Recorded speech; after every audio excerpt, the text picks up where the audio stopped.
أعوذ بالله من الشيطان الرجيم. بسم الله الرحمن الرحيم. الحمد لله وحده والصلاة والسلام على من لا نبي بعده وعلى آله وصحبه وواله إلى قيام الساعة. اللهم علمنا ما ينفعنا وانفعنا بما علمتنا وزدنا علما. سبحانك لا علم لنا إلا ما علمتنا إنك أنت العليم الحكيم. اللهم يا معلم إبراهيم علمنا ويا مفهم سليمان فهمنا. اللهم أرنا الحق حقا وارزقنا اتباعه وأرنا الباطل باطلا وارزقنا اجتنابه. اللهم إنا نسألك حبك وحب من يحبك وحب عمل يقربنا إلى حبك يا رب العالمين. اللهم يسر ولا تعسر، رب تمم بالخير، اللهم آمين. أما بعد، السلام عليكم ورحمة الله وبركاته. Waalaikumsalam warahmatullahi wabarakatuh. Alhamdulillah, kita bertemu sekali pada pagi Jumaat ini. Alhamdulillah, untuk menyambung perbincangan kita dalam bahasa Al-Quran. Alhamdulillah pagi ini tempat saya sedang hujan. Sama. Sama, banyak tempat sini hujan juga. Alhamdulillah. Baik, saya telah berikan di grup WhatsApp tabel untuk dhamir apabila dia bersambung dan juga tidak bersambung. Itu rekasan pada apa yang akan kita habiskan mempelajarinya atau melihatnya pada hari ini, insya-Allah, iaitu dhamir yang bersambung dan juga dhamir yang tidak bersambung. Dan yang utamanya adalah untuk kita beri perhatian kepada dhamir yang bersambung kerana dia lebih banyak digunakan dalam ayat dan dia lebih mencabar untuk kita nak kenal. Baik, baki dua dhamir yang terakhir, dhamir yang ke-7 dan juga dhamir yang ke-8 ialah dhamir ana dan juga nahnu. Ana dan juga nahnu. Ana yang bermaksud saya ataupun aku, nahnu yang bermaksud kami. Baik. Kalau kita lihat pada carta jadual dhamir itu, baik, pada bahagian ana dan juga nahnu,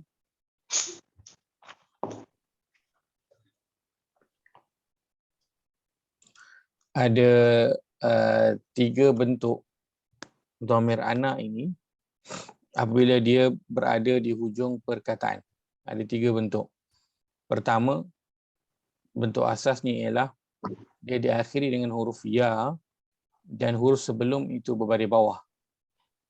Huruf ya dan huruf sebelum itu berbaris bawah. Baik. Ini yang biasa, yang asas ni yang biasa. Bentuk lain ialah dia ada nun dan ya. Dan nun itu berbaris bawah. Baik. Kalau yang ini, yang pertama ini tadi, huruf di depan ini tak kisah huruf apa, bertukar-tukar. Kadang-kadang dia huruf ta, kadang dia huruf ba, dan kadang dia huruf lam, dia huruf sin, tak kisahlah huruf apa berada di depan ni. Bentuk yang kedua ialah dia ada huruf nun yang bersama dengan ya dan nun itu berbaris bawah. Itu yang kedua. Bentuk yang ketiga ialah huruf ya juga, tetapi huruf ya itu sendiri yang berbaris atas. Huruf ya itu sendiri yang berbaris atas. Okay. So ada 3 bentuk ya ini di dalam Al-Quran. InsyaAllah kita akan lihat contohnya, insyaAllah. Baik, pertama jom kita lihat pada surah Taha. Kita lihat pada surah yang ke-20.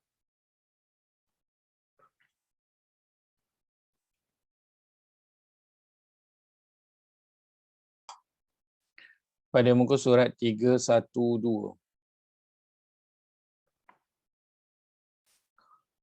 Muka surat 312 surah Taha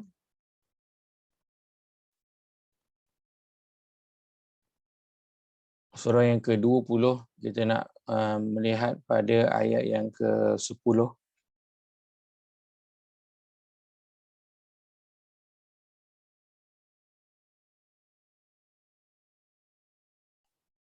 Baik, ayat yang ke-10. Kalau kita kembali sebentar sebelum itu pada nota kita, terjemahan yang ada dalam terjemahan untuk anak ini adalah aku ataupun ku. Baik. Bahagian kenapa perlu pada terjemahan ini? Terjemahan ini kita akan gunakan nanti untuk kita nak double confirm, untuk nak check semula betul tak ya ini adalah ya yang berbentuk dhamir. Kenapa? Kerana dalam bahasa Arab mungkin ada juga perkataan yang berakhir dengan ya. Ada juga perkataan yang berakhir dengan ya juga. Dia sebahagian daripada perkataan asal. Sebab itu kita nak untuk permulaan ini nak double confirm dengan nak check dengan terjemahan. Baik, ayat yang ke-10 pada surah Taha, surat 312. Allah berfirman, A'udzubillahi minasyaitanirrajim. إِذْ رَأَى نَارًا فَقَالَ لِأَهْلِهِمْ كُثُوا إِنِّي آنَسْتُ نَارًا لَعَلِّي آتِيكُمْ مِنْهَا بِقَبَسٍ أَوْ أَجِدُ عَلَى النَّارِ هُدًى. Pada ayat ke-10 ini kita lihat yang pertamanya adalah pada perkataan inni. Perkataan inni. Baik. Kita lihat pada perkataan inni ni dia diakhiri dengan ya, tetapi ya di sini ya yang tak ada titik. Kan? Nampak huruf ya tu ya yang tak ada titik. Itu tulisannya pada sebahagian perkataan dalam Al-Quran yang ada huruf ya tapi dia tidak ada letakkan titik. Baik, kita dah potong ya tu seperti biasa, jumpa satu perkataan kita nak potong dulu, asingkan dia supaya dia tak mengelirukan kita dan supaya kita tak tersalah meletakkan kategori perkataan. Kita dah potong ya itu, dah asingkan. Baik, kemudian nak buat apa? Kita nak double confirm, nak double check dengan melihat pada terjemahan. Nak cari perkataan apa dalam terjemahan? Aku. Kita nak cari perkataan aku. Okey, baik. Perkataan ini, apakah terjemahannya? Yang terbaik adalah terjemahan perkata. Ini, apakah terjemahannya? Sesungguhnya aku. Sesungguhnya aku. So, adanya perkataan aku. Ada perkataan aku. So, bila ada perkataan aku, maka confirm ya ini boleh dipotong. Ya ini bukan sebahagian daripada perkataan di depan itu. Maka ya ini sahaja apakah kategorinya? Isim fi'il harf. Kategori besarnya dia adalah isim. Isim Detail sikit dia adalah dhamir. So asalnya dia adalah apa? Dia adalah perkataan inna campur dengan ya. So ni asal dia. Kan inna maksudnya sesungguhnya, ya ini maksudnya aku. So ini digunakan ya yang ya itu tak baris tapi huruf sebelum ya itu yang berbaris bawah. Baik. Ustaz nak tanya, jadi ya ni hanya sebagai rumah untuk nun tu ke atau macam mana Ustaz? Ya itu dia sendiri adalah dhamir. Dia sendiri. Ya tu dia adalah dhamir. Nun begitu dia punya tulisan dia lah. Dia tak ada rumah. Nun dia dah memang ada rumah dia yang sendiri. Yang selalunya menumpang kepada atau yang perlu kepada rumah adalah huruf hamzah. Huruf hamzah dia kadang-kala perlu kepada rumah. Sama ada dia perlu rumah alif atau dia perlu rumah waw atau dia perlu rumah ya yang tak ada titik tu. Dia perlu kepada rumah. So itu kita lihat pada perkataan pada huruf hamzah itu kan, ada waktu yang dia perlukan rumah. Contoh pada ayat ke-9 wahal ataka kan, huruf hamzah tu ada dia perlukan rumah. Tapi ada waktu yang dia tak perlukan rumah. Pada awal ayat 10 ni izra'a, perkataan ra'a tu kan, hamzah tu dia tak perlukan, dia tak perlu rumah, dia tulis macam tu pula. Okay. Maka ya di sini, ya itu sendiri dia adalah dhamir yang bersambung. Asalnya dia adalah dhamir ana, tetapi bila dia nak disambungkan dengan perkataan yang lain, maka dia bertukar daripada perkataan ana, dia tukar jadi ya sahaja, diganti dengan ya sahaja. Baik. Maka ya tu walaupun dia tak ada baris apa, tapi dalam bahasa Arab dia ada makna, menunjukkan kepada kata ganti nama. Nama. Inni anastu nara la'alli. Nak lihat pada perkataan la'alli. Baik. Ustaz, nak tanya sikit boleh Ustaz? Silakan. Ini kan ada masanya Ustaz kita jumpa anni. Apa bezanya ini dengan anni tu Ustaz? Baik. Soalan yang sangat baik. Kita ada dalam Quran, kita ada perkataan inni dan kita juga ada dalam surah apa? Surah apa ni? Yang doa Nabi Ayub tu Ustaz kan? Wa ayyuba iznada rabbahu anni sungguhnya aku sakit kan? Anni Betul. ayyadurru wa anta arhamur rahimin. Ya. Anni. Betul. Baik, sangat baik. Dalam Quran ada perkataan inni dan ada perkataan anni. Baik, kalau lihat dalam terjemahan, perkataan inni diletakkan dengan sesungguhnya aku. Perkataan anni ada, tengok pada ayat. Ada ayat yang letakkan sesungguhnya aku dan lebih banyak terjemahannya diletakkan bahawasanya aku. Bahawasanya aku.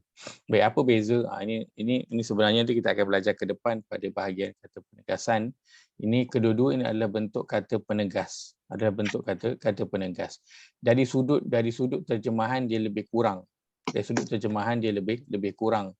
Cuma kenapa satu ini, satu lagi anni, dia mengikut pada tempat duduk dia dalam ayat. Dia mengikut pada tempat duduk dia dalam ayat. Selalunya perkataan anni pertama dia diletakkan pada perkataan yang dia duduk bukan di pangkal ayat.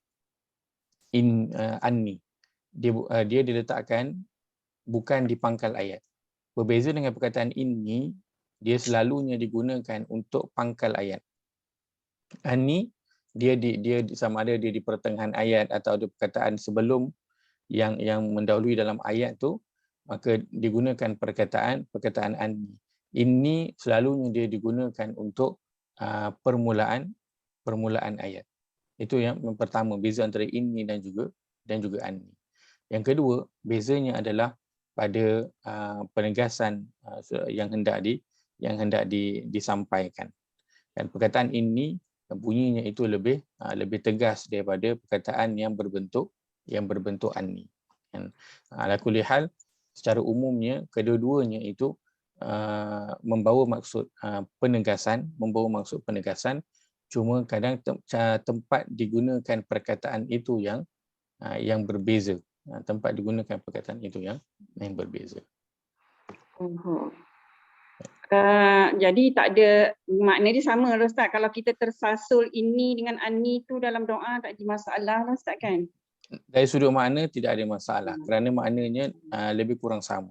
Maknanya lebih kurang sama saja, ini dan juga anni. Okey, terima kasih Ustaz. Sama. Anni soalnya kita terjemahkan bahawasanya lah, bahawasanya. Ini selalunya diterjemahkan dengan sesungguhnya. Bahawasanya ini dia lebih kepada kita nak memberitahu sesuatu, kan? Bahawasanya kita gunakan lebih kepada kita nak memberitahu sesuatu, kan? Adalah aku bahawasanya, kita nak bagi tahu. Tapi bila kita guna ini, soalnya kita nak menegaskan sesuatu. Sesungguhnya aku, dia lebih kepada nak menegaskan sesuatu. Kerana bila antaranya bila digunakan dalam doa Nabi Ayub alaihissalam, kan, ketika mana Nabi Ayub berdoa, anni masaniya dhurru wa anta arhamur rahimin. Nabi Ayub dia bukan nak tegaskan dekat Allah, ya Allah sesungguhnya aku ini ditimpa dengan kemudaratan. Tak, sebab kita tahu Nabi Ayub dia doanya, perkataannya dengan Allah tu sangat beradab kan. Sebab tu dia berdoa tu pun lepas dah berapa lama dia kena penyakit tu. Lama. Dia dah kena penyakit tu lama baru dia berdoa. Sebelum dia berdoa sendiri tu isteri dia dah suruh dah. Dia kata, wahai suamiku, doalah ke Allah agar Allah angkat engkau punya penyakit ni. Sebab confirm kalau dia doa Allah akan makbulkan. Tapi Nabi Ayub kata, kan, berapa lama dah kita dapat penyakit ni. Dan isteri dia kata baru 10 tahun ke 15 tahun. Kan, betul. Nabi Ayub tanya berapa lama kita dah dapat nikmat yang Allah bagi. Dulu kan sebelum dia ada penyakit tu, Nabi Ayub kan seorang yang kaya. Dia seorang yang kaya. Dalam kampung tu, dia antara orang yang paling kaya. Dan ada tanaman dia ada ternakan dia ada anak yang ramai. Semua itu Allah ambil dalam masa 2 hari sahaja, semua itu hilang. Maka Nabi Ayub tanya kepada isteri dia, berapa lama Allah bagi kita nikmat? Dan isteri dia jawab, lebih kurang 20 tahun. So dia kata, aku malu ke Allah. Allah bagi kita nikmat 20 tahun. Ini Allah baru bagi kita musibah baru 10 tahun, 15 tahun. Kita dah minta dekat Allah nak minta Allah ringankan. So dia malu, so dia tak doa. Kan tetapi bila masa tu berjalan dan penyakit dia itu mengganggu ibadah dia. Penyakit dia mengganggu ibadah dia. Dia terganggu. Waktu itu barulah dia berdoa kepada Allah. Dan dia berdoa kepada Allah pun bukan dia doa dengan penuh adab. Sebab itu dalam doa dia gunakan anni masaniya dur. Dia bukan nak tekankan, ya Allah sesungguhnya aku ini ditimpa kemudaratan. Dia cuma nak bagi tahu je, ya Allah, bahawasanya aku ni ditimpa dengan mudarat. Dia cuma nak bagi tahu. Dia bukan nak tegaskan, dia nak bagi tahu je. Punya beradab doa Nabi Ayub kepada Allah. Sebab dia tahu Allah dan memang tahu keadaan dia. So dia bukan nak tegaskan tentang penyakit dia. Dia cuma Allah macam nak mengadu je, nak bagi tahu ke Allah yang dia itu sedang ditimpa dengan kemudaratan. Maka digunalah perkataan anni. Dia tak guna perkataan inni. Kerana anni dia lebih dekat dengan nak hanya memberitahu sesuatu. Berbeza dengan inni, dia lebih selalu digunakan untuk nak menyatakan penegasan tentang sesuatu. Maka betapa beradabnya Nabi Ayub AS hingga pada pemilihan perkataan pun dia pilih yang paling beradab, yang paling lembut sekali. Tapi kalau kita tak melihat dia, silakan. Tapi kalau kita tak melihat dari sudut bahasa, kita tak perasan pun lah perkara itu kan. Kita hanya rasa dia doa Nabi Ayub. Selesai. Silakan. Ustaz, jadi kita ni lagilah orang biasa Ustaz. Kalau kita doa tu macam mana Ustaz? Itu kita minta bersungguh-sungguh kan Ustaz? Jadi kita ni tak adalah level Nabi Ayub tu dia malu. Macam kita ni dah kata dah 40 tahun dapat nikmat, tiba-tiba 41 tahun sakit. Macam mana doa tu Ustaz? Itulah beza pada setiap orang kan. Dia dengan Allah Azza wa Jalla. Ada orang yang dia begitu dengan Allah dia begitu malu kan. So kita dengan tahap kita lah. Kita dengan tahap kita. Bagaimana kan, kalau kita tak mampu nak bertahan macam Nabi Ayub AS, kita berdoa je lah, tak ada masalah. Sebab Allah suka hamba-hamba dia yang berdoa. Cuma Nabi Ayub dengan Allah dia hamba yang pemalu, dia segan. Dia tahu segan dengan Allah itulah. Bukan bermakna kita tak boleh. Dan kalau kita berdoa minta ke Allah itu kita tak beradab. Bukan. Allah suka hamba dia minta. Bahkan Nabi SAW sebutkan malam yas'alillah yaghdab alaih. Siapa yang dia tak minta dekat Allah, Allah murka dekat dia.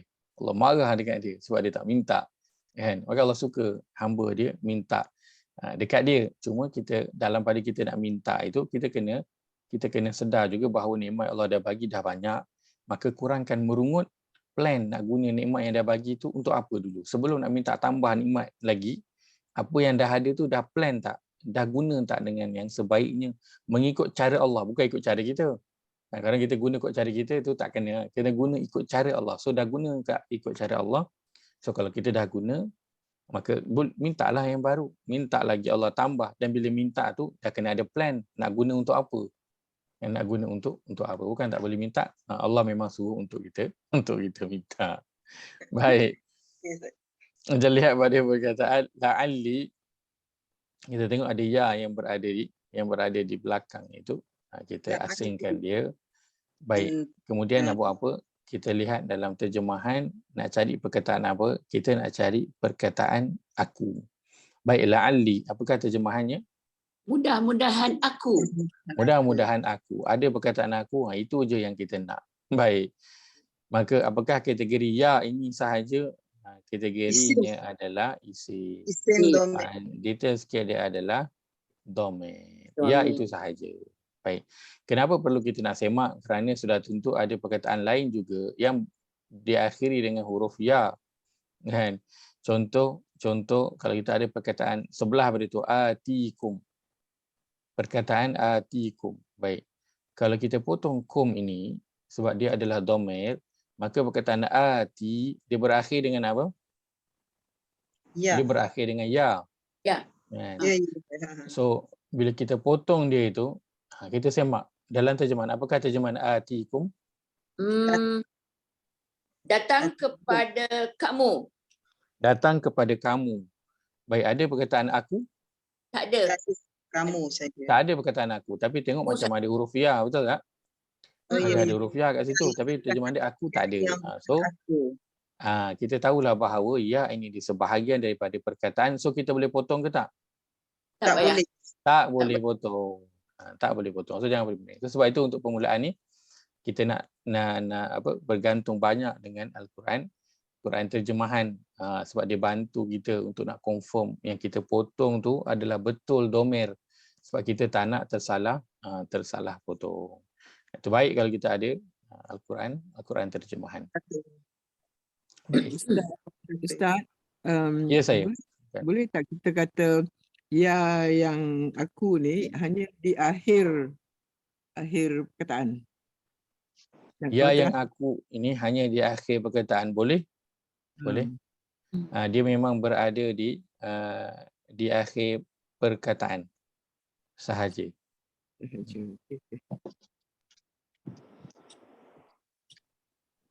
Baik. Pada ayat yang ke-12, baik, pada ayat yang ke-12 kita jumpa sekali lagi perkataan ini. Perkataan ini. So seperti biasa stepnya sama, kita potong dulu untuk nak asingkan, kemudian lihat dalam terjemahan ada tak perkataan aku, dan ini sama dengan perkataan atas tadi yang telah kita ambil, terjemahannya adalah sesungguhnya aku. So bila ada perkataan aku, confirm ini ya yang kategorinya itu adalah isim, dan detail sikit dia adalah isim domain. Ustaz nak tanya sikit, yang duduk yang ayat 12 ni, inni ana rabbuka, yang atas tadi ini kan, jadi ni tu sudah ada dhamir di situ. Yang ini yang ini ke yang ana? Sama, dia sama dengan atas. So aku jugalah. Maksudnya bagaimana? Dia Sama, dia ini sesungguhnya, padu ana aku adalah, yang atas tadi ini memang ditulis kat sini sesungguhnya aku. Jadi yang bawah ni terjemahan dia lain sikit. Terjemahan dia lain, lepas tu dia ada ana selepas dia.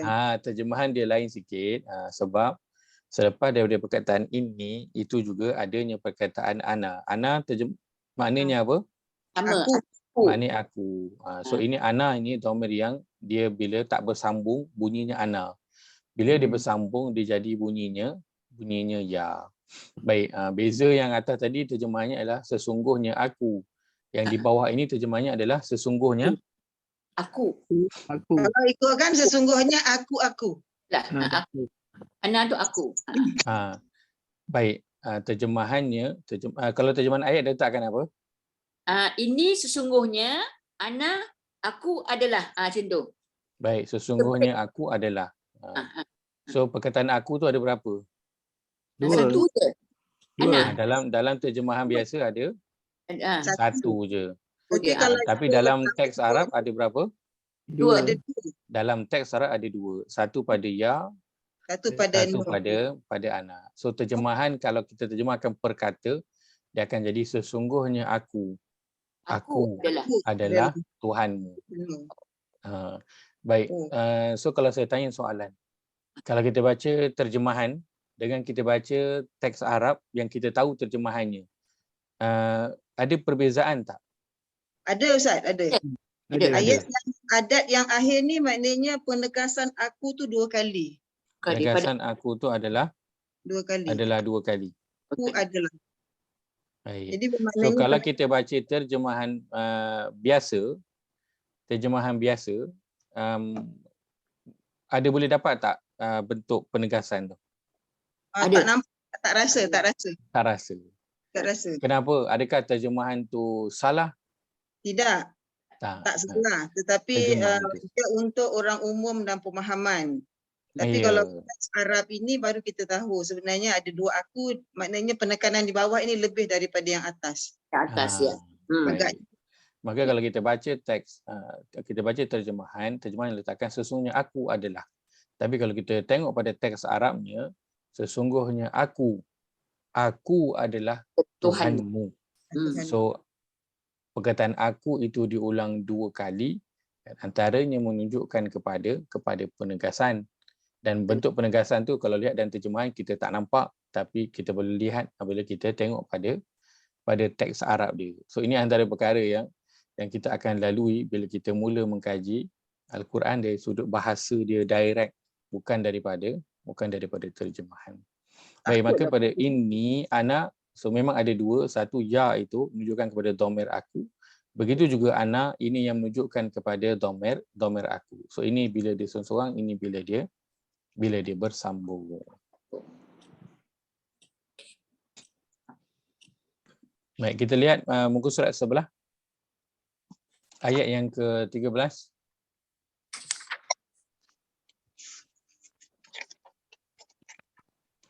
Baik, ayat yang ke-13. Lihat. Wa anakhtartuka fastami' lima yuha. Di awal ini kita ada perkataan ana ini seperti biasa, wa ini kita asingkan dia. Macam mana? Tengoklah dalam terjemahan ada tak perkataan dan, kadang-kala perkataan demi. Maka bila ada kita asingkan dia bukan sebahagian daripada perkataan. Maka ana ini sahaja, apakah kategorinya? Kategorinya adalah isim apa? Dhamir. Dia adalah isim dhamir. Baik. Perkataan ana, berhati-hati tau. Dia bukan perkataan anna. Jangan kita tengok perkataan anna begini, kita kata ini isim dhamir juga. Ini bukan. Kalau atas nun itu ada sabdu, bukan. Dia yang ana sahaja. Atas nun itu tidak ada sabdu. Kalau ada sabdu, dia dah makna dia lain. Ayat 14. Innani anallah la ilaha illa ana. Baik, kita lihat pada perkataan innani. Baik, tang mana nak potong kat sini? Ni saja.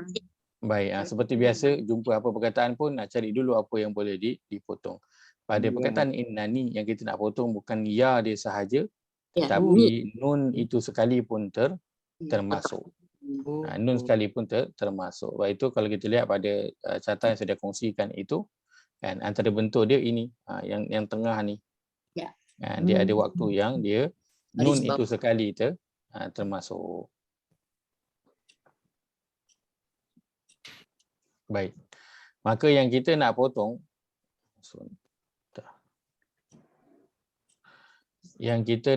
pada perkataan innani adalah nun itu sekali dengan ya. Baik. Dah potong. Nak buat apa? Tengok dalam terjemahan ada tak perkataan aku. Terjemahannya letakkan apa?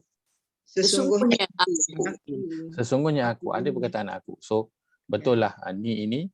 Maka baru kita letakkan kategorinya. Apakah kategori ni? Kategori besarnya? Isim. Kategori besarnya dia adalah isim. Detail sikit dia adalah dhamir. Baik. Sebab itu adanya perkataan ana. Sekali lagi, dhamir kan sama juga isim ialah Allah. isim dhamir tapi dia apabila tidak bersambung juga membawa maksud aku. Aku. Anallah la ilaha illa ana, sekali lagi adanya perkataan ana Ana. di sini, kategori besarnya dia adalah Isim isim, dhamir. detail sikit dia adalah Isim dhamir. Ana. Fa'budni, Ni. kita lihat pada perkataan fa'budni, satu perkataan. Ni. Nak buat apa? Kasih potong dulu. Apa Ni. yang boleh dipotong.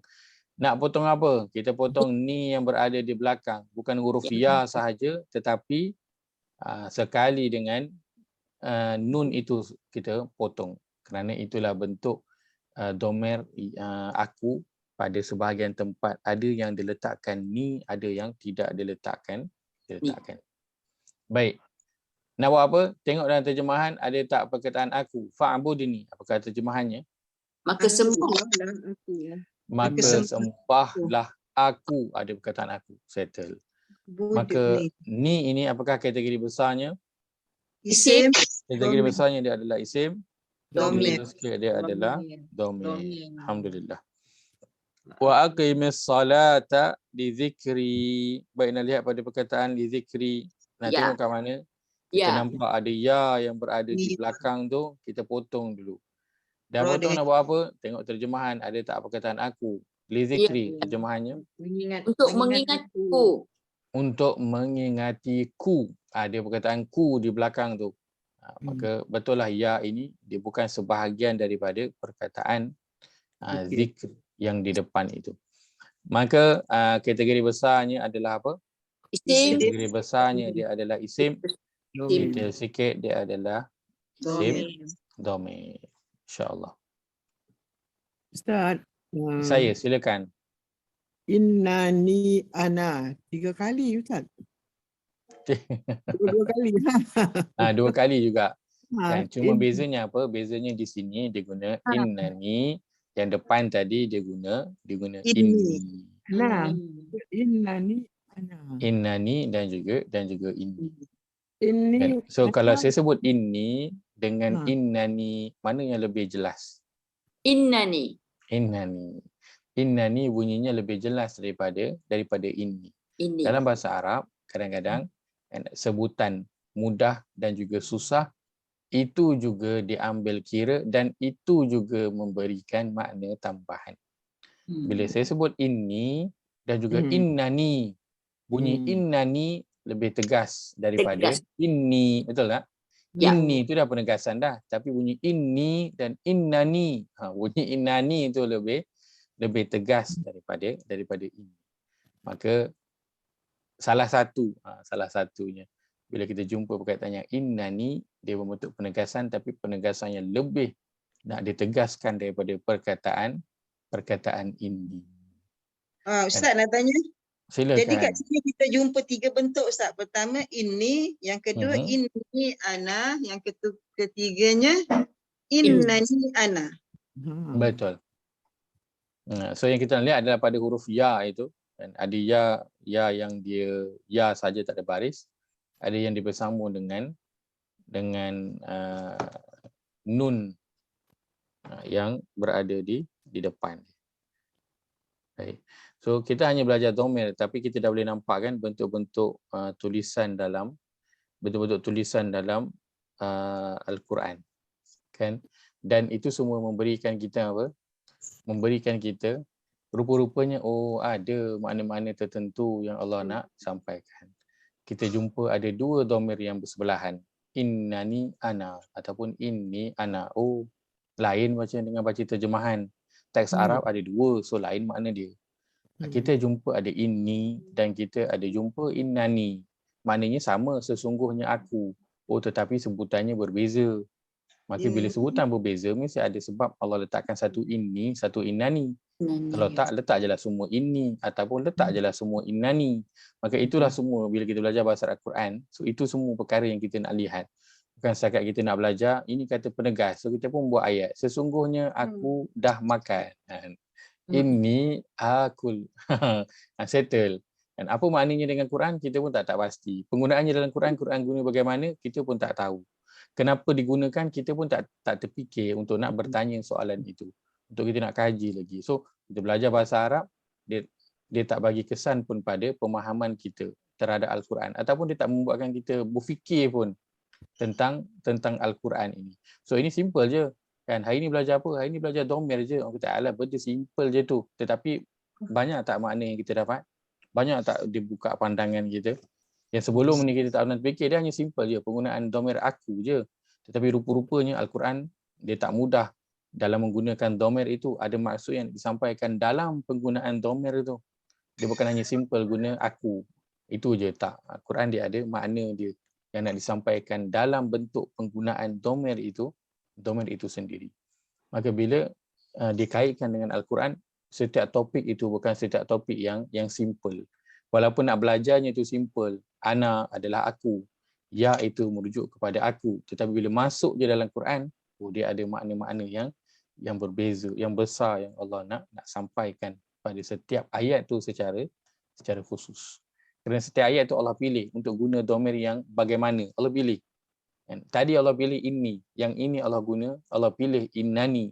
So ada sebab-sebab dia kenapa Allah gunakan bentuk-bentuk yang tertentu. Baik.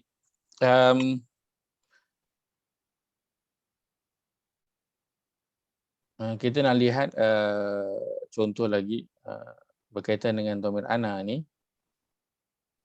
Kita lihat pada surah yang ke-21 ayat 105.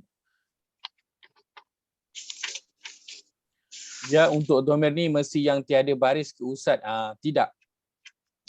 Ya, yang untuk domir ini dia sepatutnya kalau dalam tulisan Arab biasa, dia sepatutnya ada titik. Tetapi tulisan dalam Al-Quran Resam Osmani ini dia tuliskan tanpa titik. So itu yang dia jadi lebih mencabar. Sebab apa? Sebab kalau kita tengok pada surah Taha ini, hujungnya semuanya berakhir dengan alif maksurah. Ni li zikri, dia lebih kurang je kalau dari tulisan kan. Dengan tas'a lebih kurang je, fatarda lebih kurang je. Kan yuha. Dia lebih kurang je tulisan dia kan. Tapi beza, yang atas ini namanya alif maksurah, yang atas ni namanya ya, yang bawah li zikri ini namanya ya. So dia beza kan. Dari sudut tulisan sama. So itu yang sedikit mencabar. So ya untuk domir dia apa? Bukan semestinya dia tidak berbaris, tidak bertitik. Bahkan asalnya dia bertitik. Dan adakah dia tidak berbaris? Ada ketika yang dia berbaris. Ini kita nak lihat antara contohnya. Kita lihat pada surah yang ke-21 ayat yang ke-105. Pada muka surat 331. Muka surat 331 surah Al-Anbiya, surah yang ke-21 ayat yang ke-105.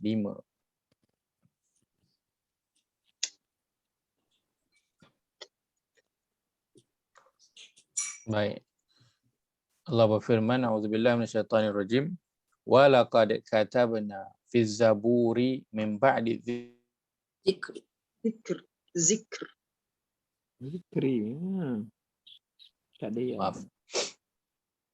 Min ba'di zikri annal arda yarithuha ibadiyas salihun. Kita nak lihat pada perkataan ibadi.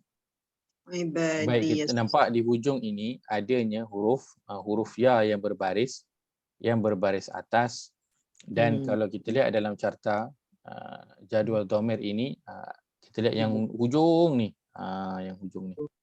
kan? Dia ada ya itu berbaris atas. So kita tengok pada perkataan ibadiyah ini kan, adanya ya yang pada atas. So nak buat apa dulu? Potong dulu seperti biasa, asingkan dulu. Lepas nak potong nak buat apa? Tengok dalam terjemahan, nak cari perkataan apa? Kita nak cari perkataan aku. Baik, ibadiyah, apa kata terjemahannya? Hamba-hambaku. Hamba-hambaku. So ada perkataan aku. Baik, maka ya ini sahaja. Apakah kategorinya? Kategorinya adalah isim. Isim Domir. apa? Dia adalah isim. Iya. Isim domir. Baik. Maka ya ini dia adalah isim domir ana yang sedang kita bincangkan ini, dan kali ini penggunaannya dalam Al-Quran dia ada baris dan dia berbaris atas. Dan untuk ya ini dia hanya akan berbaris atas. Kalau dia baris depan atau kalau dia baris bawah, confirm bukan. Dia hanya berbaris atas sahaja. Dia hanya baris atas sahaja. So kalau kita jumpa ya yang berada di hujung perkataan, dia berbaris atas. So bagi perhatian lebih sikit lah. Kalau dia bagi depan, kalau dia baris bawah, itu tak payah tengok pun. Sebab dia bukan, dia sudah pasti dia bukan domir. Yang domir ini dia hanya akan berbaris atas sahaja. Baik, maka ini bentuk ketiga untuk domir ana, penggunaannya dalam Al-Quran secara khusus dan penggunaan secara umum dalam bahasa Arab biasa. Ada 3 bentuk tulisan. Dan domir ana ini digunakan dalam Al-Quran tak banyak. Digunakan tak banyak. Hanya pada beberapa tempat sahaja, hanya pada cerita-cerita yang tertentu sahaja. Kita jumpa tak banyak domir ana ini. Ustaz, Baik. Ya, saya silakan. ya yang baris atas ni dia tak hanya kepada ya yang tak bersambung Baik. Betul ke? Ya yang baris atas ini yang menunjukkan kepada domir ini dia adalah ya yang tidak selalunya dia tidak bersambung dengan perkataan yang lain. Dia tidak bersambung dengan perkataan yang lain. Kalau katakan dia ada bersambung dengan perkataan yang lain pun, dia hanya akan bersambung dengan domir sahaja. Dia tak akan bersambung dengan perkataan yang lain. Dia hanya akan bersambung dengan domir je. Dia tak sambung dengan huruf-huruf yang lain. Dia hanya sambung dengan domir sahaja. Tapi secara umumnya penggunaan dia dalam Quran, dia tidak bersambung. Dia memang duduk kat hujung sekali. Dia memang duduk di hujung sekali. Dia tak bersambung dengan apa-apa perkataan. So dia lebih mudah sebenarnya untuk kita nak kenal, hanya cari sahaja perkataan yang berada di hujung. Okey. Ustaz, Ya saya. domir ya ni kita tadi on ana kan. Yang lain kalau hu tu sama ke macam ni? Ini pun dah pening. Maksudnya dari sudut apa? Maksudnya kalau innahu dia pun sama, innahu huwa something tak Dari sudut domir ke, maksudnya dari sudut tulisan ataupun bagaimana? tulisan. Sebab yang ini ana tadi dia ada ini, innani, dia ada ini, innani ana, innani ana, inni ana. Betul. Oh hu ada hu another hu lagi. Baik. Okey. Innahu hu lagi. Okey. Nak tahu nak tanya formula sama ke tak? Untuk apa innani ana tadi, yang macam innani ana tu ke? Sama tak dengan yang domir-domir lain tu? Dia akan berulang-ulang macam tu juga ke maksudnya? Okey, baik. Pertama dari sudut tulisan, kalau kita lihat dalam catatan jadual domir yang telah diberikan itu, saya cuba besarkan sikit. Okey. Kita fokus tengah je dulu. Kita tak tengok terjemahan dulu supaya besar sikit kita nak tengok. Okey, kita fokus 2 ni je. Okey. Dalam catatan jadual domir yang diberikan itu dikongsikan, kalau kita lihat dalam 88 domir yang ada ini, okey, yang berbeza hanyalah ana sahaja. Yang dia ada beberapa bentuk yang lain. Dia ada ya sahaja ataupun ada ni ataupun ya itu baris atas. Yang lain daripada itu, contohnya yang banyak adalah huwa. Tapi huwa itu pun dia adalah sama, hu je ataupun hi. Bezanya adalah pada pertama baris, yang kedua huruf tulisan dia je. Yang ni ha yang dia bulat, ini ha yang dia bersambung dengan perkataan lain, tapi baris dia hu dan juga hi sahaja.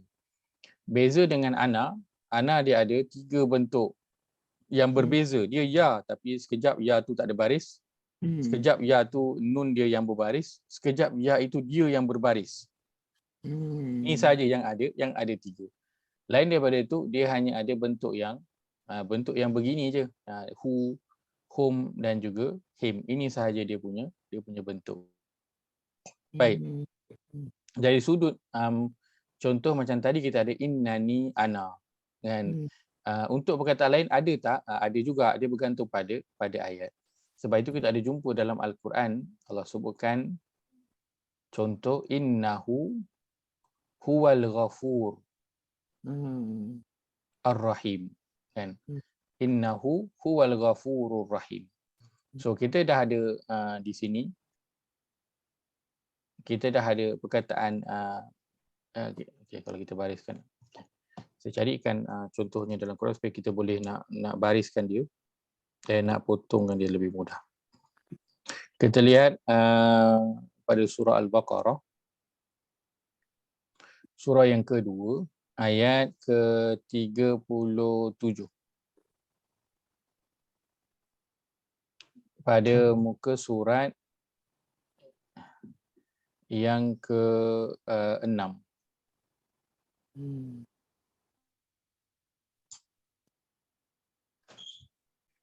Baik. Di hujung itu Allah letakkan innahu huwat tawwabur rahim. Okey, kita lihat pada perkataan innahu.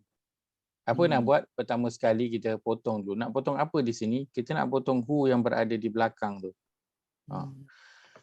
Kenapa nak potong hu? Macam mana Ustaz tahu hu tu boleh dipotong? Mudah aja. Sekarang ni tengok saja carta jadual dhamir.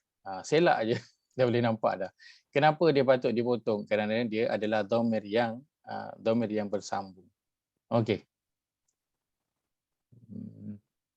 Innahu tu inna maksud aku, hu pun aku juga. Okey, baik. Kita akan lihat pada contoh dia lebih terang insya-Allah. So hu itu kita asingkan dia. So kita ada perkataan inna sekarang ini dan juga hu. Nak fokus pada hu sahaja. Baik, kalau lihat hu maknanya apa? Kalau lihat dalam carta jadual dhamir itu hu tu membawa maksud apa? Dia.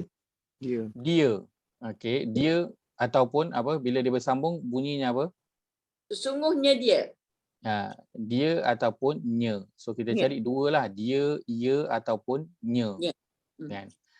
So dalam terjemahan sesungguhnya dia. So bila ada dia, maka hu ini dia adalah kategorinya adalah isim dhamir. Baik, huwa juga dia adalah isim Dhamir.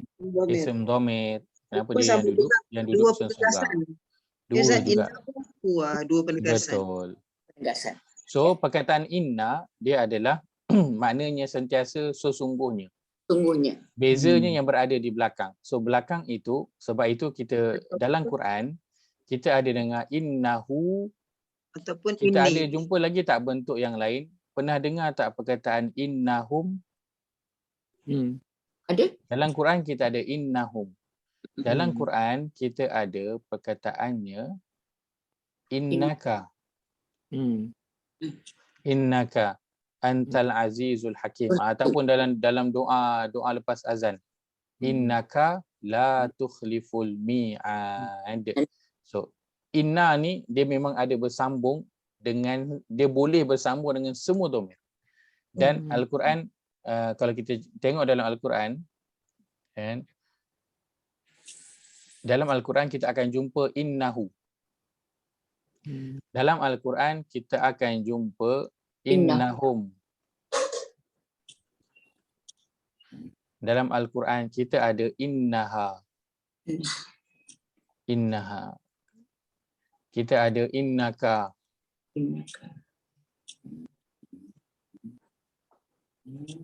Innakum. Kita ada innakum antumuz zalimun dalam Quran sebutkan. Kita ada innaki dalam surah Yusuf, innaki kunti minal khati'in. Al-Aziz berkata kepada isteri dia. Kemudian kita ada inni tadi yang kita dah tengok, dan dalam Quran kita ada inna, betul tak? Dan kita ada innana. Innana syi'atal laili hiya ashaddu wata'an wa aqwamu qila. So perkataan inna dia akan bersambung dengan semua dhamir. Apa bezanya? Bezanya pada dhamir yang bersambung lah. Kalau disambung dengan inni, maksudnya sesungguhnya aku. Dia bersambung dengan inna, sesungguhnya apa? Sesungguhnya kami. Okay. Dia bersambung dengan kum, innakum. Maksudnya apa? Dia jadi sesungguhnya kamu. So perkataan inna dia sama semua, terjemahannya sesungguhnya. Bezanya pada dhamir yang bersambung dengan dia. Nah. So perkataan innahu dia sama tak dengan inni? Dia sama tapi dia tak sama. Dia sama pada perkataan inna, maksudnya adalah sesungguhnya. Dia tak sama pada dhamir yang bersambung di belakang. Maka sebab itu kita kena potong pada setiap perkataan itu, kena asingkan dia dan kena tengok, kena betul kuasai dhamir yang bersambung itu. Kerana dhamir ini dia bersambung dengan apa-apa perkataan sahaja dia ada. Baik. So saya harap menjawab soalan innahu dan inni. Inna itu dia sama, terjemahannya di mana-mana pun terjemahannya adalah sesungguhnya. Bezanya pada apa? Bezanya pada dhamir yang bersambung dengan dia. So ini dhamir-dhamir ni yang kita nak biasakan.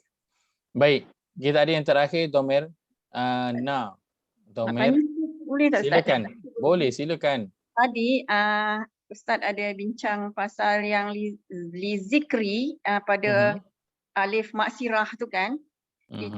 Syarat dia baris atas Ustaz kan. Ya, tak ada titik baris atas. Okey. Ini dalam kes ni ia baris atas. Tapi kalau kita jumpa ya alif maksirah ni, kalau baris atas dia tegak tu dia dhamir juga tapi dah makna lain Ustaz kan. Yang mana? Yang Lizikri ni, okey. Anda boleh nampak di skrin Betul yang kat skrin ni. Tengok baris dia tadi Ustaz, baris lizikri. Lizikri di sini. Ya. Ya ini. Oh, dia ni lizikri baris bawah. Oh, yang tu tanda ombak atas tu. Tanda ombak ni kenapa? Yelah maksudnya tadi aku lah Ustaz kan. Betul. Dhamir. Tapi kalau kita jumpa kalau macam ada ya, tapi ya tu dia bersambung. Atas tu. Contohnya dalam yang macam surah yang apa Ustaz kan, kalau ada fahada macam tu Ustaz. Macam ni lah kita ada yuha, tas'a. Okey, apa ni wadduha. Dalam surah wadduha tu kan dia ada tu kan alif maksirah. Betul. Yang tu dia punya baris, dia ujung dia ada baris atas calit tegak tu Ustaz kan. Yang tu dah pengertian dia dah lain lah Ustaz kan. Betul. Perkataan dalam bahasa Arab yang bermula dengan ya yang tak ada titik ni ataupun dalam bahasa Arab disebut sebagai alif maksurah. Alif yang dia sebenarnya dia rumah untuk alif kontut ni.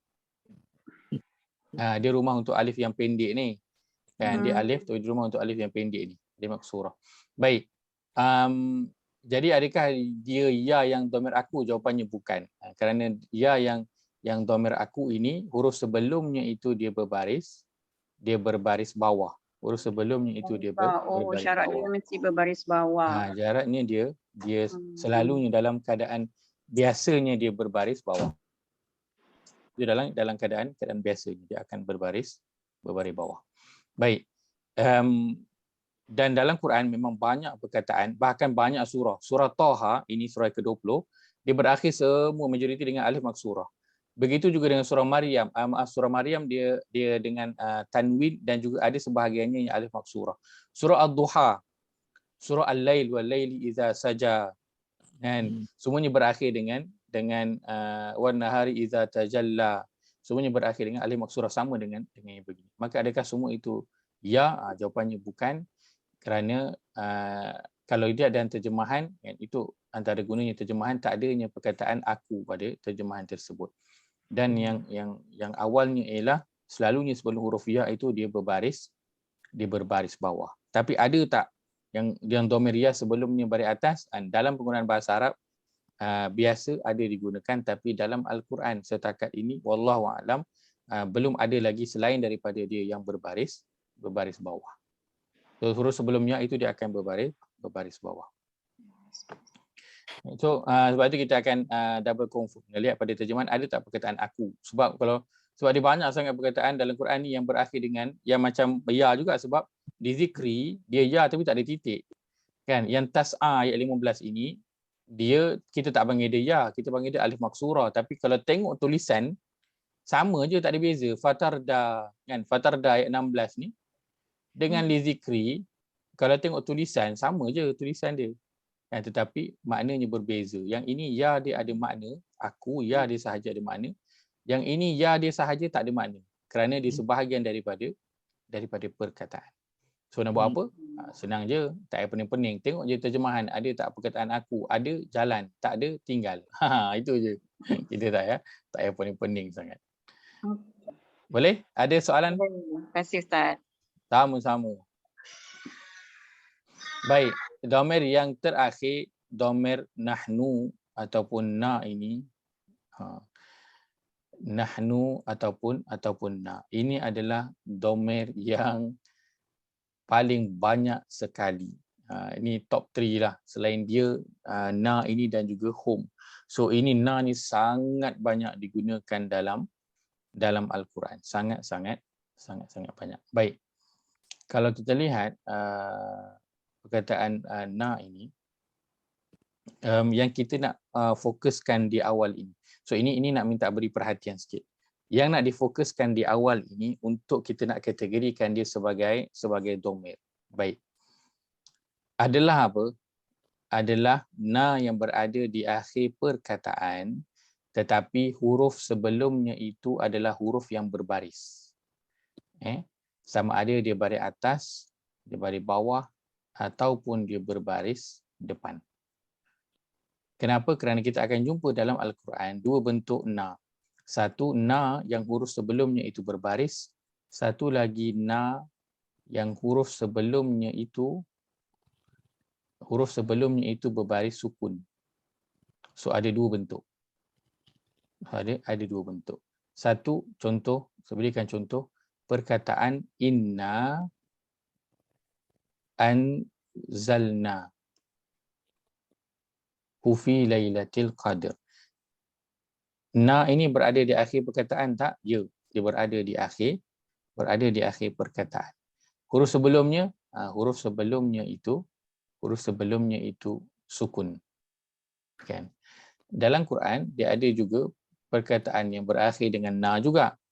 Contoh kita ada perkataan mata'ana.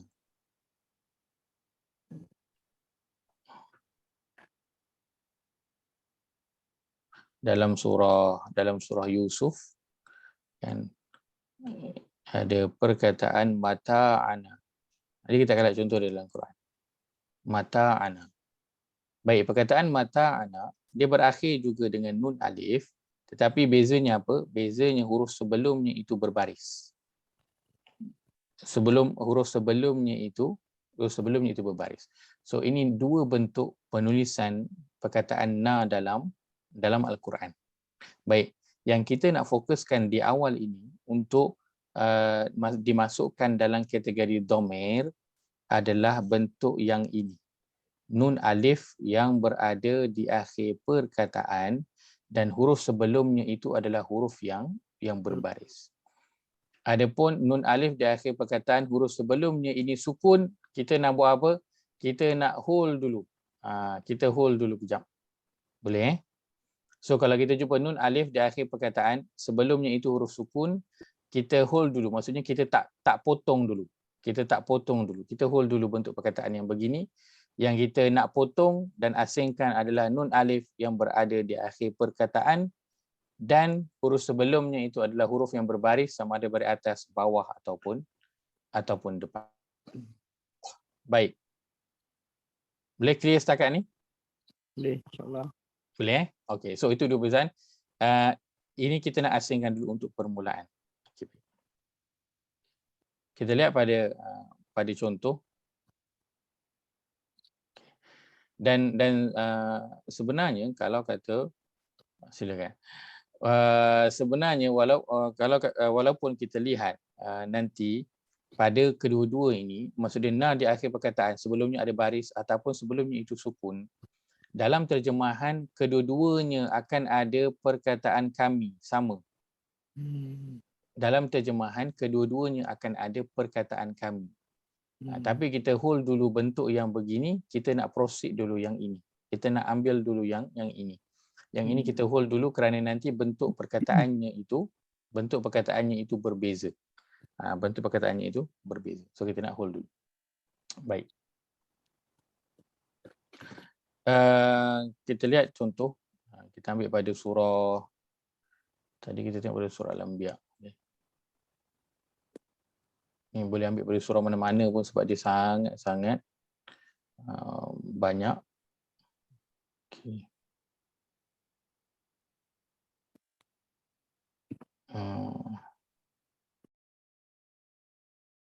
Okey. Di sini kita boleh lihat contoh. Pada surah Al-Hijr, surah yang ke-15, muka surat 262. Muka surat 262, surah Al-Hijr, surah yang ke-15. Kita nak lihat pada ayat yang ke-15 dulu. Bawah sekali. Kita nak lihat pada ayat yang ke-15. Baik, firman Allah, a'udzubillahi minasyaitanir rajim. Laqalu innama sukkirat absaruna bal nahnu qaumun mashhurun. Kita nak lihat pada perkataan absaruna. Baik. Jumpa satu perkataan nak buat apa dulu? Kita nak potong. Pada perkataan absaruna ini kat mana kita nak potong? Kita nak potong na yang berada di belakang. Kita nak potong na yang berada di belakang. Sebelum kita nak potong na itu, kita nak tengok huruf sebelum na. Huruf sebelum na itu ada baris tak? Ada. Dia berbaris baris depan. So okeylah kita potong, kita asingkan. Baik, dah potong na, nak buat apa? Dah berkonform dengan lihat pada terjemahan, ada tak perkataan kami? Baik, absaruna terjemahannya Penglihatan kami. Penglihatan kami. So ada perkataan kami. Baik. Dari perkataan kami, betul lah. Na ini dia bukan sebahagian daripada perkataan absaru. Maka kategori na, kategori besarnya apa? Isim. Kategori besarnya dia adalah isim. Detail sikit dia adalah Domir. Domir. Alhamdulillah. Kemudian kita dekat depan tu bal nahnu. So ini nahnu ini sama. Sama. Kategori Isim. besarnya dia adalah isim, detail sikit dia adalah domir. Ini tak payah cari tanda lah. Ini memang kena ingat dia punya perkataan itu, domir itu. So itu nanti boleh print carta jadual domir itu, boleh selitkan dalam Quran kita untuk mudah nak semak. Baik, kita balik, kita pergi satu ayat atas, ayat ke-14. Ya. Ayat ke-14. Walau fatahna alaihim baban minas sama' fadhallu fihi ya'rujun. Kita lihat pada perkataan fatahna. Baik. Kita lihat pada perkataan fatahna, dia ada nun alif di akhir perkataan juga. Baik, tetapi huruf sebelum na itu barisnya apa? Sukun. Barisnya sukun. Baik, maka untuk perkataan yang begini kita nak buat apa? Tak payah. Untuk permulaan ini kita hold dulu. Untuk permulaan. Bukan kita buang terus, tak. Ini untuk permulaan. Kita hold dulu bentuk yang begini. Kenapa? Kerana nanti kategorinya akan jadi berbeza. Baik. Kerana na ini nanti dia akan menjadi sebahagian daripada perkataan. So kalau kita potong nanti kita maknanya itu akan hilang separuh daripada yang hendak disampaikan. So itu beza dia. So itu yang kita nak beri perhatian pada na, dia sangat banyak kan. Tapi bezanya adalah huruf sebelum itu sukun ataupun tidak. Itu kalau kita naik ke atas pada awal surah Al-Hijr ini, kita akan jumpa banyaknya na. Kan kita ada wama, contoh. Wama ahlakna, ayat yang keempat. Wama ahlakna. Kita ada na di akhir perkataan, tapi huruf sebelum na itu Sukun. sukun. Kaf So sukun. kita buat apa? Kita hold dulu Hmm. bentuk yang begini. Ustaz, Kita ada, ya saya silakan. sebab saya parti macam Ustaz kata tadi yang apa tu absor runa tu di hujung kita jangan kita konsentrate dan kita konsentrate yang walau fatana. Sebab kalau ikut tengok saya tengok ni di hujung yang absor runa tu maksud kami tu di hujung perkataan maksud ayat tu. Tapi di walau fatana tu dikedepankan. Kami. Baik, fatahna kami Kami tu membuka. maksudnya masuk Kami duduk di depan. di depan. So daripada terjemahan pun dia dah ada Baik. beza dah. Fatahna kami tu duduk di depan. Absaruna kami tu dia duduk di belakang. Jadi itu dia punya perbezaan, kategorinya pun berbeza. Sebab kita ada kategori besar dia kan, isim, fi'il, harf. So dengan satu baris sahaja dia boleh menjadikan kategori perkataan itu berbeza. Daripada isim dia boleh pergi kepada fi'il, daripada fi'il dia boleh pergi kepada isim hanya dengan satu baris. Sahaja. Ustaz, ayat 9 tu Ustaz. Ayat 9. Inna nahnu. Baik, perkataan apa? Inna. Baik. Okay, ini antara perkataan yang kita nak beri perhatian. Saya nak beri perhatian kemudian sebenarnya. Kita apa? Dah ditanya, kita pergi dulu. Boleh, tak ada masalah. Sebab tadi kita dah sebutkan pun. Baik, perkataan inna. So ini perkataan yang banyak kita jumpa. Perkataan yang banyak kita jumpa. Baik, perkataan inna, apakah asalnya? Asalnya dia adalah perkataan inna dicampur dengan na. So jadilah perkataan dia inna. So bila kita jumpa perkataan inna, so kita tahu kita kena potong. Nak potong kat mana? Buatlah potong kat situ separuh gitu. Supaya kita tahu yang kita nak potong tu adalah na. Ini yang kita nak potong. Baik, maka na ini sahaja. Sebab tu dalam terjemahan kita nak cari perkataan apa? Perkataan kami. Dan inna maknanya adalah Sesungguhnya kami. Ada perkataan kami. Maka na yang ada dalam perkataan inna, kategorinya adalah isim. Detail sikit dia adalah isim domain. Dan nahnu juga dia adalah kategorinya isim domain. So perkataan inna bila dia gabung dengan nun alif, dia jadi macam ni lah. Inna, macam tu dia. Tapi dia perkataan yang selalu kita akan jumpa. So kita ingatlah sebab dia selalu jumpa. So inna, dia ada domir na dekat dalam tu yang dia tersembunyi tulisannya dengan sabdu itu. Dia gabungkan dua nun, dua huruf yang sama. Digabungkan.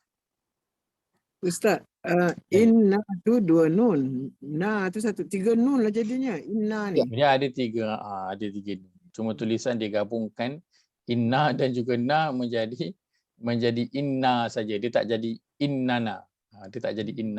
Ada waktu yang dia ditulis innana, ada waktu yang ditulis dengan inna sahaja.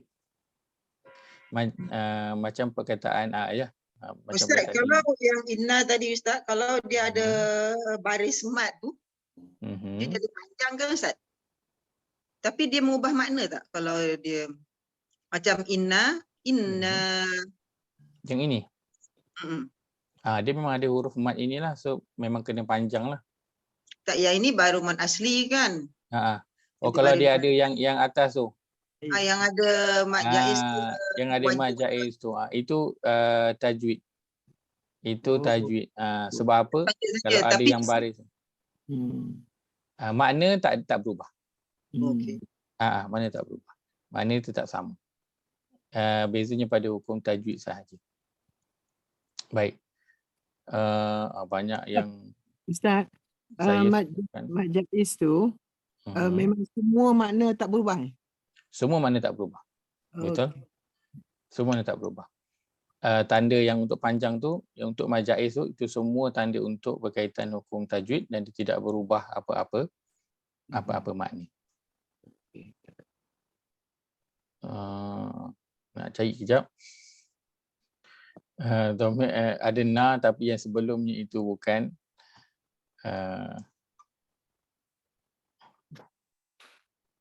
Sebentar. Tengok. Di sini banyak na, tapi na-nya itu sebelumnya ada sukun.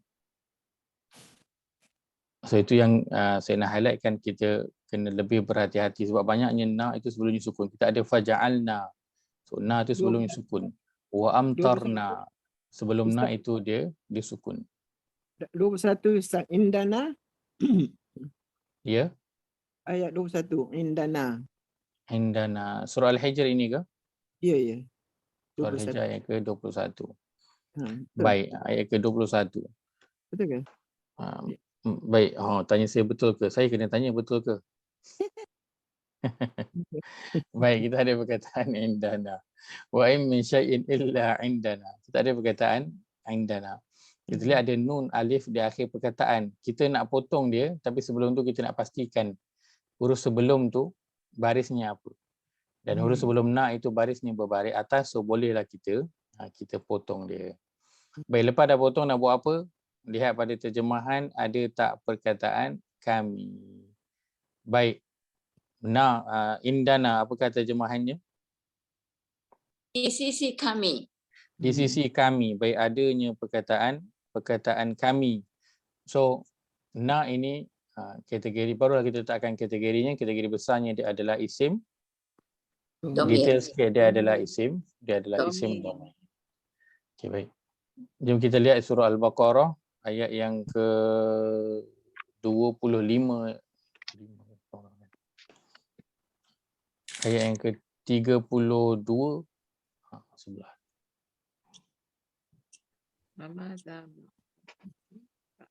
Ayat yang ke-32. Ilma lana. Baik. Subhanaka. Ya, qalu subhanaka la ilma lana. Kita ada perkataan lana. So kita lihat ada na di akhir perkataan. Nak potong. Tapi sebelum tu kena lihat. Sebelum tu barisnya apa.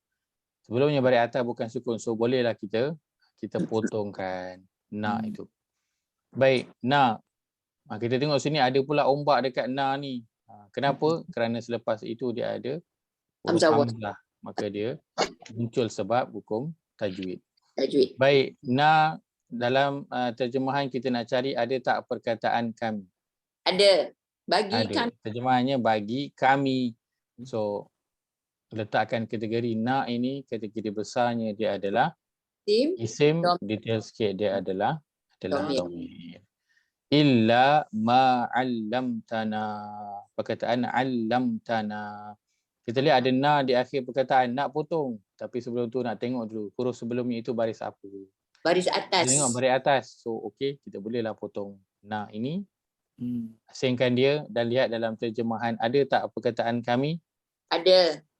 Ada. Terjemahannya apa? Engkau ajarkan kepada kami. Ajarkan kepada kami. So ada perkataan kami. Baik. Ada perkataan kami, lulus, barulah kita letakkan kategorinya. Na kategori besarnya dia adalah isim, detail sikit dan adalah dhamir. Baik.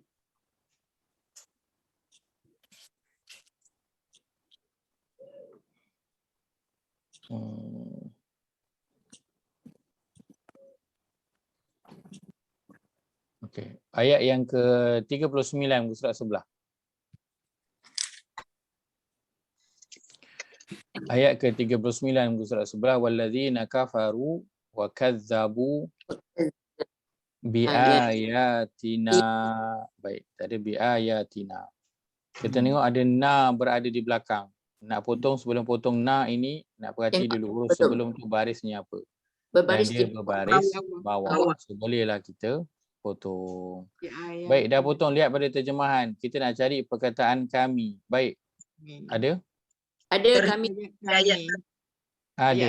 Ayat-ayat kami. Ada perkataan kami dulu. Barulah letakkan kategori. Na ini kategori besarnya dia adalah isim. Dia adalah dhamir. Alhamdulillah. Maka itu dhamir yang terakhir, dhamir na. Maka bahagian dhamir na ini yang kita nak berhati-hati sedikit adalah melihat pada huruf sebelum na itu, adakah dia sukun ataupun bukan, kerana Domir yang berakhir dengan na ini sangat-sangat banyak digunakan dalam Al-Quran. Pergilah kok mana pun kita ada na sebelumnya sukun. Fa'anjaina. So okey. Fa'anjainakum. Ini fa'anjainakum ini kelebihan kalau kita potong. So kita potong kum itu kan. Yang tinggal apa? Fa'anjaina. So kita ada na kat situ. Sebenarnya yang juga domir.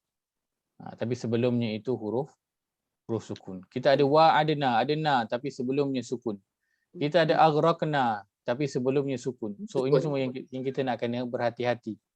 Sebelum kita nak potong, dia tak boleh nak main potong. Dia ada kesenian dalam nak potong. So secara umumnya domir na dalam Al-Quran yang paling banyak adalah na yang sebelumnya itu ada sukun. Ini yang paling banyak. Na yang sebelumnya itu ada sukun. So kita nak kena berhati-hati. Baik, ada soalan? 8.46. Jadi setakat itu saya kira. Okey Ustaz. Ada soalan? Tak ada Ustaz. Okey setakat ini. Baik. Okey. InsyaAllah. Nanti saya nak minta sebagai latihan. Nanti saya sebutkan, nanti saya tuliskan juga. Nanti untuk domir ini sahaja, kita nak cari domir sahaja sebab kita nak fokus lebih kepada bahagian domir ini. Kalau siapa yang ada kelapangan masa, bolehlah dia lihat untuk buat pada muka surat yang ke-7 dalam surah Al-Baqarah. Muka surat yang ke-7. Okey. Ayat 38 hingga ayat yang ke-41. Ayat 38 hingga ayat ke-41. Surah Al-Baqarah. Muka surat yang ke-7, ayat 38 hingga ayat yang ke-41. Okey. Siapa yang nak mencabar sikit lebih, dia boleh buat muka surat sebelum itu, muka surat 6 ayat 30 hingga ayat ke-33. Ayat 30 hingga ayat ke-33. Ayat 30 hingga ayat 33. Maka ada dua. Muka surat 6 ayat 30 hingga ayat 33. Juga muka surat 7 ayat 38 hingga ayat yang ke-41. Saya bagi tadi satu lagi lah selepas itu ayat 42. Boleh? Sampai ayat yang ke-42. Okey. Ayat 42, 43, 44 lah, 44. Saya tutup dah, saya tak tengok. Ayat 44. Ni terlebih ayat 44. Dia ada domir yang pelbagai. So semua domir telah kita pelajari yang 8 itu. Boleh carikan pada muka surat yang ke-6. Cari semua domir Ustaz. 8 domir semua. 8 domir itu sahaja. 8 domir itu sahaja, sama ada domir itu bersambung ataupun domir itu bersendirian. Muka surat 6 ayat 30 hingga ayat yang ke-33. Muka surat 7 ayat 38 hingga ayat yang ke-44. Domir sahaja yang bersambung ataupun yang duduk bersendirian. InsyaAllah. Dan siapa yang dah buat, nak hantar, boleh hantar di grup. Kalau nak hantar di grup, waktu untuk hantarnya adalah yang paling awal adalah pada hari Khamis pagi. Baru boleh mula hantar kat grup. Jangan tahu awal. Bagi semangat, bagi orang lain lu buat. Orang lain kan dah tengok, alah spoil lah. Kan, dah tahu jawapan. So tak boleh hantar awal-awal. Siapa yang nak hantar di grup, paling awal hari Khamis minggu hadapan. Pagi baru boleh hantar. Kalau tak sabar nak tunggu kami depan, boleh hantar direct pada saya. Tidak ada masalah.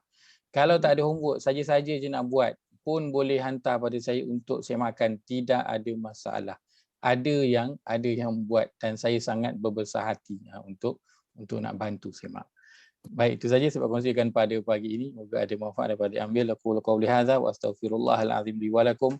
Allahumma ja'al hadza jama'ana jam'an marhuma wa tafarruqana min ba'dihi tafarruqan ma'suma.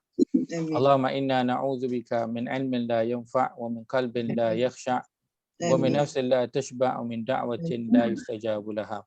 Allahumma arhamna bil Qur'an waj'alhu lana imaman wa nuran wa hudan wa rahmah. Allahumma dzakirna minhu ma nusina wa 'allimna minhu ma jahilna warzuqna tilawatahu ana al-laili wa atrafan nahar 'ala al-wajhi alladhi yurdika 'anna. Allahumma ja'alil Qur'ana hujjatan lana wa la taj'alil Qur'ana hujjatan 'alaina. Rabbana ighfir lana wa li ikhwanina alladhina sabaquna bil iman wa la taj'al fi qulubina ghillan lil ladzina amanu rabbana innaka ra'ufur rahim. Rabbana atina fid dunya hasanah wa fil akhirati hasanah wa qina adzaban nar. Wa sallallahu ala nabiyyina Muhammad wa ala alihi wa sahbihi ajma'in. Walhamdulillahi rabbil alamin. Kita tutup majlis dengan tasbih kifarah. Subhanakallahumma wa bihamdika asyhadu an la ilaha illa anta astaghfiruka wa atubu ilaih. Jazakumullahu khairan pada semua meluangkan masa pada pagi ini. Moga Allah nilai dia sebagai amal yang salih insya-Allah. Tadi kita sibuk cari na, contoh-contoh na, rupanya banyak dalam doa kita. Rabbana, Rabbana, itu na lah. Na, sebelumnya itu huruf yang ada baris, bukan huruf yang sukun kan. So Rabbana dan innana, so ada dalam doa kita. Atina, banyak rupanya dalam doa kita. Jazakumullah khairan. Terima kasih semua. Barakallahu fiikum. Terima kasih. Assalamualaikum warahmatullahi wabarakatuh. Terima kasih semua. Sama-sama.